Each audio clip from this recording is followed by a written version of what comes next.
Юу өнөөдрийн орогийн блогтой тавтай морил. За сонь сайхан 7 хоног юу болж өнгөрөө, ямар хуу байсан та бүхэн. За би болохоор маш их завгүй байлаа. Яасан гэхээр миний хамгийн өчигдөр би хамгийн сүүлд хотоодныхаа унтуулгатай дурандаа ороод дахиад хотоодоо чек хийлгэсэн байгаа. За тэгээ маш их баяртай мэдээ дуулгая. Хотоодны маань нөгөө хоргоо хавдар гэдээсэн ургасан байсан харагдаад исэн зүйлс маань бүр ордоос байхгүй болсон заяа. Юу ч байхгүй болсон. Тэгээд би бүр амар баяртай байгаа. Эмчнэр бас гайхаад юу хэрэгэлсэн гэд. Тэгээд би юу хэрэгэлсэн бэ гэхээр ерөөсөө маш энгийн хитгэн зүйлсэл би өдөр тутмынхаа өөрийнхөө хооллолтыг өөрчлөөд хитгэн зүйлийг л хэрэгэлсэн. За юу хэрэгэлсэн бэ гэхээр нэгдүгээрт би хоолны маш хатуу дэглэм барьсан 6 сарын хугацаанд би дандаа шүлтэй хоол нэг ч шарсан хуурсан чихэрлэг төрлийн юм эдэггүй дандаа эрүүл хооллолтоор явсан байгаа. Ногоотой шүлтэй хоол эхний 2 сар дан ногоотой шүлтэй хоол тэгээд дараагийн сараас нь энгийн хооллолт гэдэг ингээд амиа брендинг бүтээгдэхүүнүүдийг хэрэглээд дээрээс нь хамгийн чухал зүйлс нь миний нөгөө лимфатикийн систем буюу булчирхаанууд цочоо томорсон байсан энэ зураг шиг юм болсон байсан. Хотоодны булчирхаа бас юм болсон байсан гэж Монгол эмч надад хэлсэн. Тэр эмч маань намайг нөгөө хөхөртэй өмхий давс идэв штэ. Та нар бидэндээ дээр үед манай өвөмэ манай бас айгүй хэрэгэлдэг гэсэн. Тэр давсыг хэрэглээд тэгээд өглөө болгон ширгээ суусандаа тэр давснаас нэг жоохон чимхийг ууж хэрэглээд тэгээд миний хотоодны тэр одоо булчирхаа нугасаа өргөсөн байсан намдаад булчингууд тэр хавдар гэдсэн зүйл нь байхгүй болчихж байгаа байхгүй юу.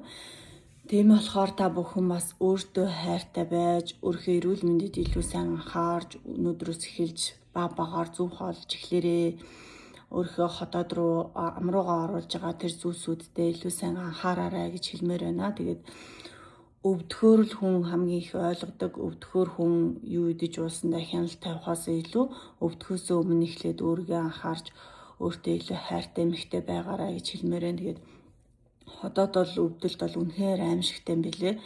Тэгээд би чинь бүр юу ч идэж чадахгүйсэн шүү дээ. Анх юу ч идэж чадахгүй бөөлжөөд тэгээд дээрээс нэмээ гүйлгээд маш их жин алдаад тий.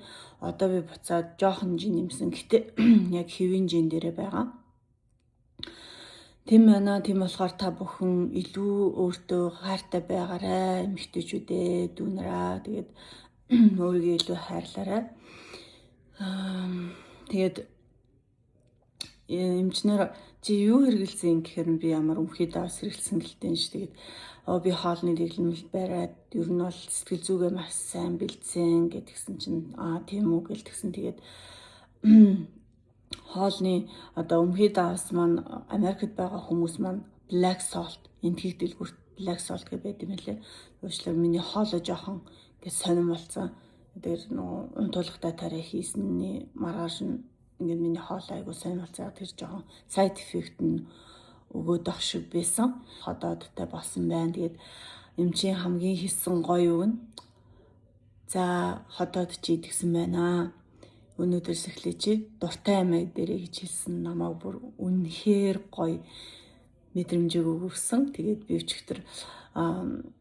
өчигдөр унтаад ерөөсөө сая идэж чадаагүй. Тэгээд өнөөдөр дуртай амиудаа багаар эзэнтэй яг л нөгөө баг идээд сурцсан байлээ. Гэтэ бүр амар гоё мэдрэмж авсан. Та бүхэн ч гэсэндээ яг тийм нэгэн хүн чинь хайрт унч удаан хугацаанд өвдөөд идэгрэх тэр мэдрэмжийг авахд яг миний мэдэрч байгаа энэ мэдрэмжийг авах болно. Тэгээд бүх юм цаг хугацаатай, бүх юм идэгдэг, бүх юм төр зурах гэдгийг та бүхэн бас ойлгоорой. Тэгээд таны амьдралд тохиолж байгаа тэр бүх хэцүү зүйлс нь нэг л өдөр алга болно. Тэр хэцүү өвдөлт нэг л өдөр алга болно гэдгийг та бас санаарай. Тэгээд жоохон л төвчээртэй, жоохон одоо сэтгэлийн хаттай байгаарай гэж хэлмээр байна. Тэгээд баярлалаа. Баяртай. Дуртай хоолой дээр хэрэн шууд гаргал хуушур авч идсэн. Орос дэлгүүрээс орос юмээсээ. Тэгээд хэрвээ миний бичлэг таалагддаг бол subscribe дараарай. Thank you.